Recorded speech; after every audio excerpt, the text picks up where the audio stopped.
The morning sun filtered through the kitchen window, casting a warm glow over the breakfast table where Sarah sat, staring at the empty egg carton. The remnants of her family's usual Sunday breakfast ritual, a hearty spread of scrambled eggs, crispy bacon, and toast, had been replaced by a stark realization. There were no eggs to be found. The shelves at the local grocery store had been barren for weeks, a ghostly reminder of the significant egg shortage that had swept across the United States like a dark cloud. The avian flu outbreak had decimated poultry populations, leading to the culling of tens of millions of birds, and in turn, skyrocketing prices. Sarah's frustration was palpable. She had always prided herself on being a resourceful cook, able to whip up meals from whatever ingredients were available. But the soaring prices, nearly 65% higher from December 2023 to December 2024, had transformed her kitchen into a battleground. The price of a dozen eggs had jumped from around $2.50 to $4.15, and in January 2025, it had reached an astonishing $4.95. It was absurd, she thought, as she recalled her grandmother's tales of how eggs had once been a staple, a basic necessity that everyone could afford. As she sat there, her husband Mark walked in, holding a newspaper with a headline that read, "Egg Crisis, U.S. Turns to Turkey and South Korea." He chuckled, a sound that felt out of place in the tense atmosphere. "Well, at least we can say we're going global with our breakfast choices," he joked, attempting to lighten the mood. Sarah couldn't help but smile at his attempt at humor, but the reality of the situation loomed large. The laughter felt like a thin veil over the anxiety that had seeped into their lives. In the coming days, the couple would witness firsthand the impact of the egg shortage as they navigated their local grocery stores.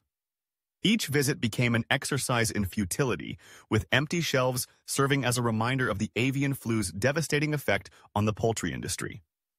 The aisles were crowded with shoppers, some shaking their heads in disbelief, while others resorted to humor to cope. One woman, standing in front of the barren egg section, declared loudly, "I guess we're all going to have to become eggless vegans." Her quip drew a few chuckles, a momentary distraction from the reality of rising prices and dwindling supplies. Meanwhile, U.S. Secretary of Agriculture Brooke Rollins was grappling with the crisis at a national level. In a press conference, she outlined the government's response to the egg shortage, announcing agreements to import eggs from Turkey and South Korea.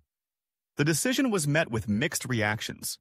Some praised the swift action, while others criticized the reliance on foreign suppliers during a time of heightened trade tensions, particularly with Canada, the United States' primary egg supplier.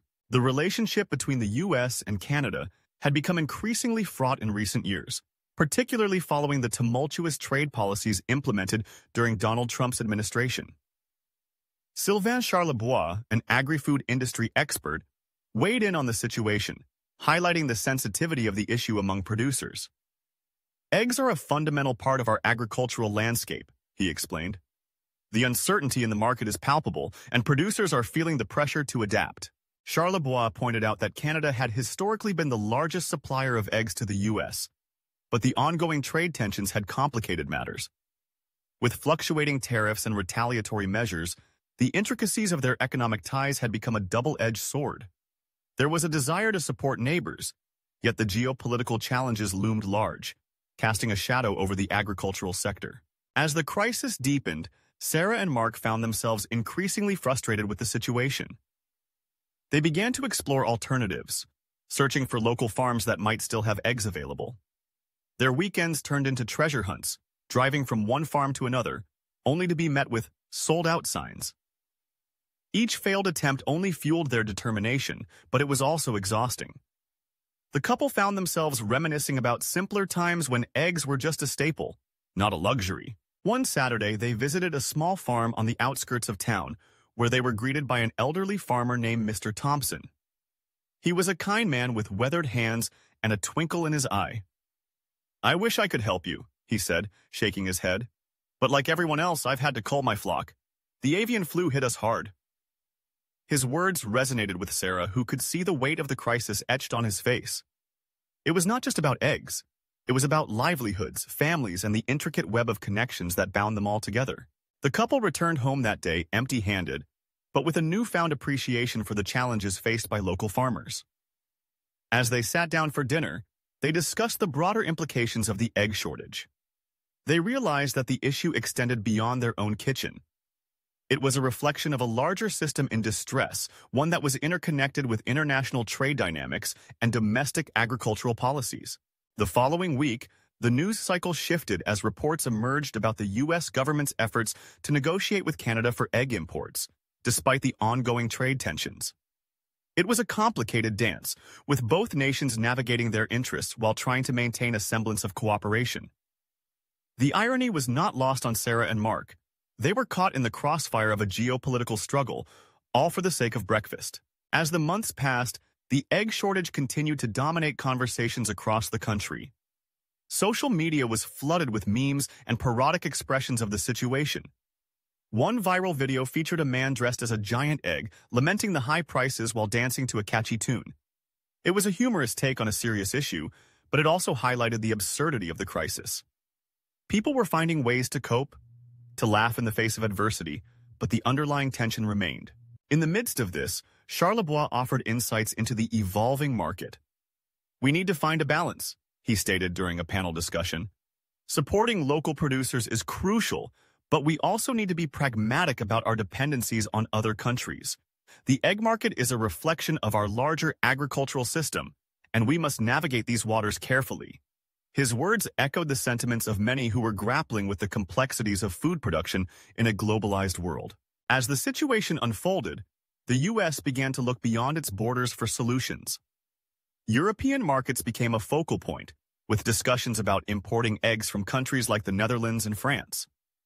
The idea of sourcing eggs from across the Atlantic seemed both promising and daunting.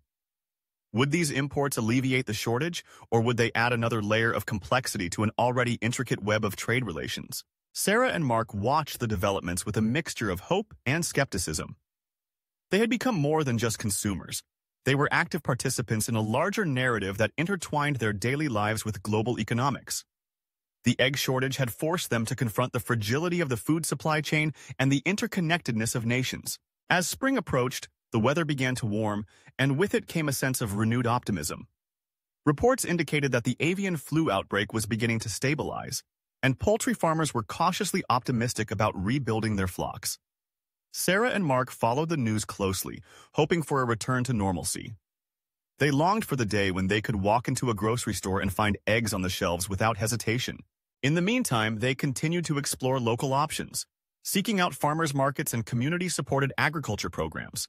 They discovered a newfound appreciation for the local food movement, realizing that supporting nearby farms not only benefited their community, but also fostered resilience in the face of uncertainty.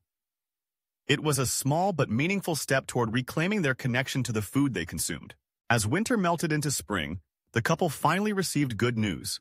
A local farm had successfully restocked its egg supply. The farm's owner, a young woman named Emily, had implemented biosecurity measures that allowed her flock to thrive despite the challenges posed by avian flu. Sarah and Mark arrived at the farm, exhilarated at the prospect of purchasing fresh eggs once again. They were greeted by the sight of chickens pecking happily in the sunlight, a scene that filled them with hope. Emily welcomed them with open arms, explaining the care and effort that had gone into rebuilding her flock. "It was tough, but we're back on our feet," she said, her smile infectious. The couple left the farm with a dozen eggs in hand, a small victory in the midst of a larger crisis. As they prepared breakfast that Sunday morning, the aroma of sizzling eggs filled their home once more. They sat down at the table, the familiar ritual restored, but with a deeper understanding of the journey it had taken to get there. The egg shortage had been a catalyst for change, pushing them to reevaluate their relationship with food, trade, and the community around them. In the weeks that followed, the conversations surrounding the egg shortage began to shift. While the crisis had exposed vulnerabilities in the food supply chain, it also sparked discussions about sustainability, local farming, and the importance of resilience in the face of adversity. Sarah and Mark found themselves engaged in these conversations, sharing their experiences and advocating for support of local producers. As they reflected on the complexities of the egg shortage, they recognized that it was a microcosm of larger issues facing society. The intricate ties between nations, the impact of trade policies, and the essential role of agriculture were all part of a larger narrative that shaped their lives. And as they cracked open their eggs that morning, they did so with a sense of gratitude. Gratitude for the farmers who worked tirelessly to provide for their communities, gratitude for the resilience of the food system, and gratitude for the lessons learned along the way. In the end, the egg shortage had not only brought challenges, but had also illuminated the interconnectedness of their world. It was a reminder that even the simplest ingredients could carry with them stories of struggle, triumph, and the enduring spirit of those who work to nourish their communities. As they enjoyed their breakfast, Sarah and Mark knew that they were part of a larger tapestry, one that wove together the threads of agriculture, trade, and the shared human experience.